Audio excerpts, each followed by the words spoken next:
శరణ్య కోపంగా ఏవండి ఏమండి అని అంటూ అరుస్తూ దర్శన్ దగ్గరికి వస్తుంది. ఏమైంది అని దర్శన్ అడుగుతుండగా అది లేదు రాక్షసి అంటూ ఉంటుంది శరణ్య.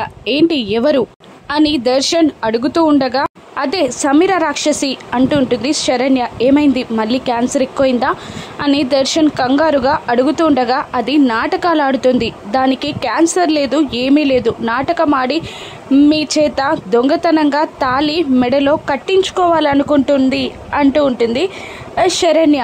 దాంతో షాక్ అవుతాడు దర్శన్. అసలు ఏమైంది అని మళ్ళీ అడుగుతూ ఉండగా నేను ఇంతకు ముందు సమీరాని పరామర్శించడానికి ఇంటికి వెళ్ళినప్పుడు అక్కడ వాళ్ళు మాట్లాడుకుంటున్న మాటలన్నీ విన్నాను అని శరణ్య చెప్పడం స్టార్ట్ చేస్తుంది. అక్కడ కాగితాలన్నీ చింపి ఎగరేసి ఇప్పుడు దర్శన్ నన్ను పూర్తిగా నమ్మాడు. ఇక దర్శన్ తో నా మెడలో తాళి కట్టించుకొని ఆ తర్వాత నిన్ను వదిలించుకుంటాను అని శరణ్యతో సమీర చేస్తున్న ఛాలెంజ్ గురించి దర్శన్కి వివరించి చెప్తుంది శరణ్య.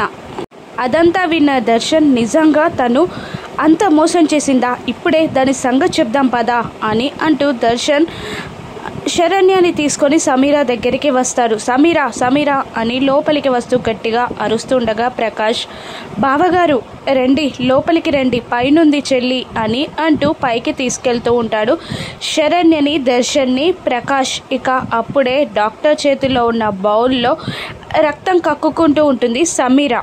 అది చూసి దర్శన్ సమీర అని బాధగా అంటూ ఉంటాడు.